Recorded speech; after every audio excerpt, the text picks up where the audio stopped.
InterSpirit has a sister seminary in the UK that started in 1996.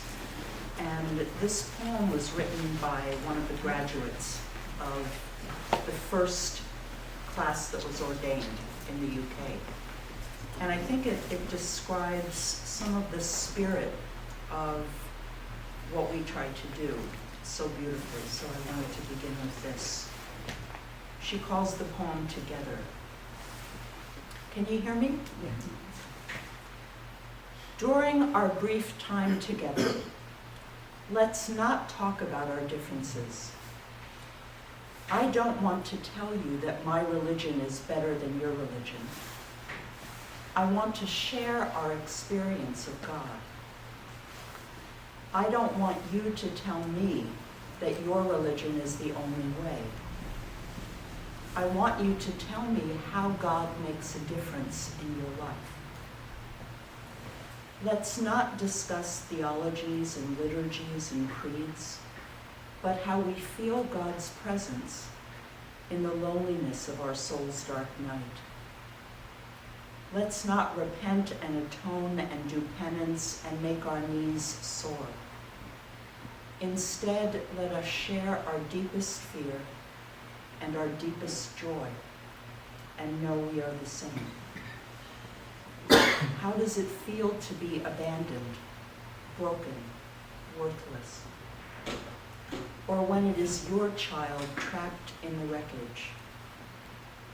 Or when loss and injustice take us by surprise? And is life so transient, so meaningless? Are we not more than this? We walk in Buddha's sacred steps. We follow Christ's holy feet.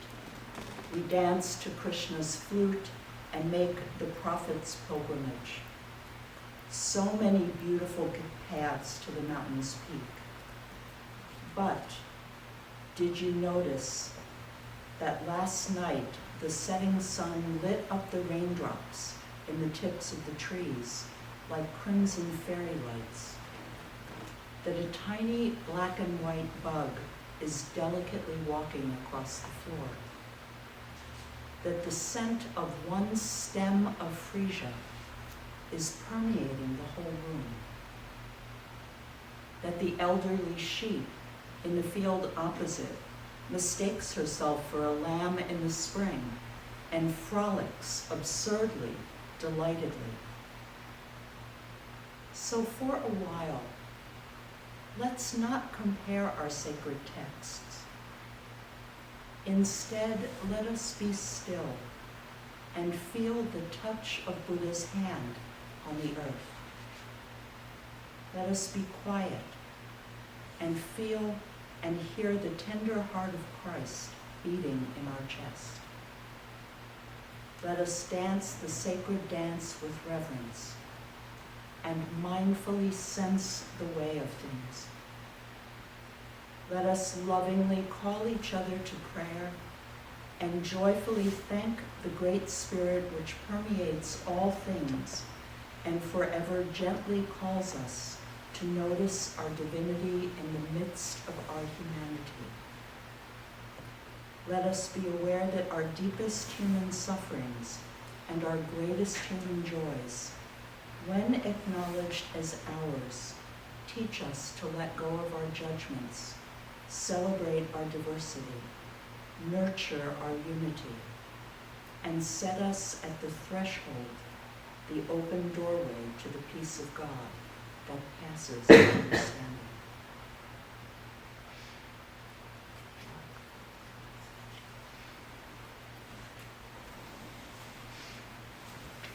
In the last session that we had, Ken said something that really struck me as a wonderful lead-in to talking about how we understand interspiritual education. And the model is a teaching that comes from a spiritual path that I've worked with in a great deal of depth called the Course in Miracles. And what the Course says is that a universal theology is impossible. that we will always have different ways of believing, we'll always have different narratives, we'll always have intellectual differences in how we understand. But although a universal theology is impossible, a universal experience is not only possible, but necessary.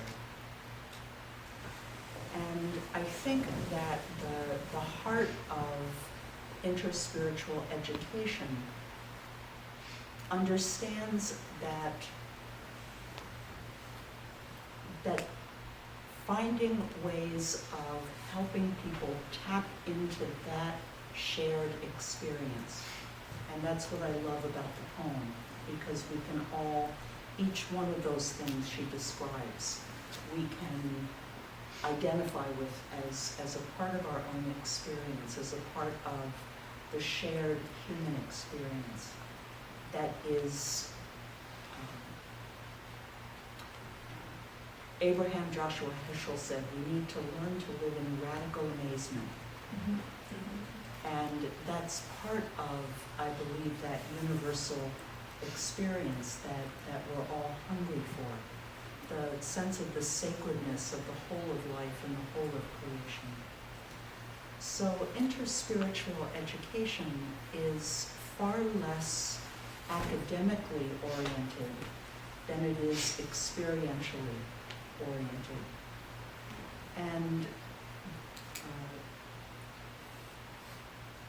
Kurt has a wonderful summary in his book, The Coming InterSpiritual Age, of the elements that go into interspiritual education. And he just reminded me that these came out of a conversation the education committee of One Spirit had about 2 years ago.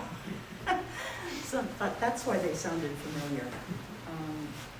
And I will just state them very, very quickly, and then there's a few that I want to spend a little more time on.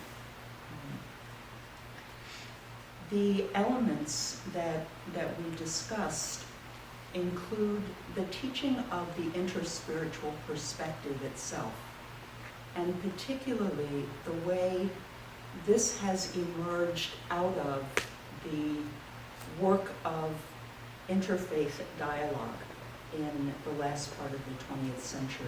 Sort of as we heard from the people at the Snowmass conferences, the initial coming together to try to develop respect and tolerance and appreciation gave way to a deeper recognition that each of the religious traditions, again, if you put aside the theological differences, each have developed ways of helping people tap back into that unitive experience and have developed long lineages of practice that are designed to help people touch back into that experience where we recognize our oneness with each other and with all of life. And it was that discovery and the connection and the understanding that we could share these practices across traditions, even when there are theological differences, that those differences didn't have to preclude the sharing of mystical practice, and that we could learn from each other and deepen our experience that way. That's really how the interspiritual perspective emerged. So understanding that this is a step beyond simply understanding each other to understanding our shared heritage of practice and what that makes available as we move forward and as humanity continues to evolve is an important aspect of interspiritual education. Another aspect is an emphasis on what has been called sacred activism. And that's a relatively new term, but it's not a new concept. What that has to do with is really the marriage of contemplation and action. So engagement in the world growing out of a deep place of unitive experience. Unfortunately, one of the splits that has existed in our time is that many activists have come from a very adversarial framework, a very us and them framework that often engenders tremendous resistance because you're automatically making the other your enemy that you're fighting against. And much of the contemplative tradition has been so focused on the transcendent that it has not emphasized engagement in the world or the action, the natural action that grows out of a deep experience of that unity, so that if there is suffering, if my knee is injured, my whole being naturally responds to try to heal that, because it's all part of one.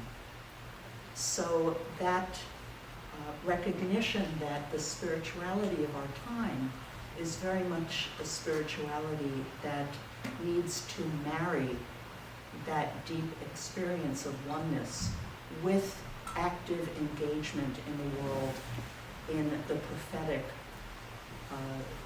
stand for justice, and what in the Jewish tradition is called tikkun olam, the healing of the world, is again an important part of InterSpiritual education.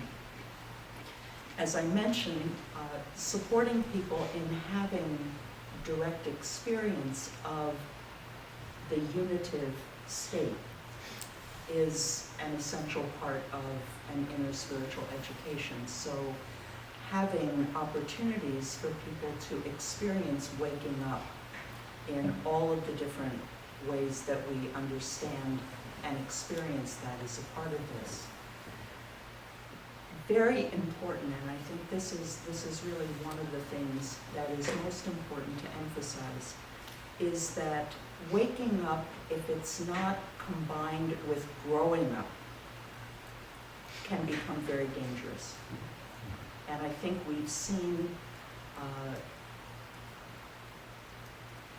in the kind of fall from grace of a lot of supposedly awakened teachers, that if people don't do the psychological work, if they don't do the inner transformative work that really helps us develop spiritual maturity, that the awakened state is not enough, that we actually have to develop the spiritual maturity to be able to integrate that into our daily lives.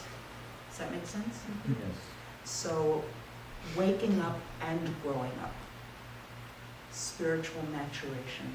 And part of that is an emphasis on personal formation. 1 minute? Okay. I'm going to have to talk quicker. I think that I'm going to not cover some of them. You can read Kurt's book. It's great. But the one thing I do want to mention is that InterSpiritual education needs to include a component of an experience of building community.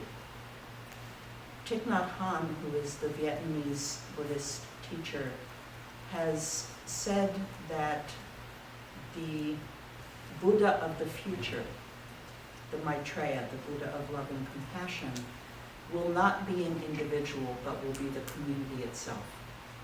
That the Buddha of the future is the Sangha, is the community. And the technology of community building is not a skill that's taught in our culture.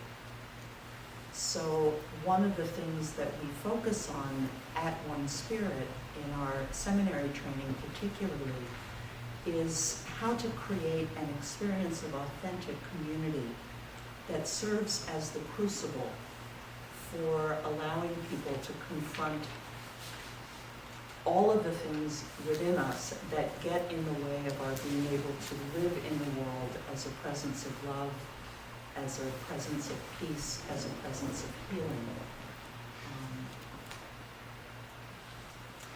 And I think my time's up. Okay, thank you very much.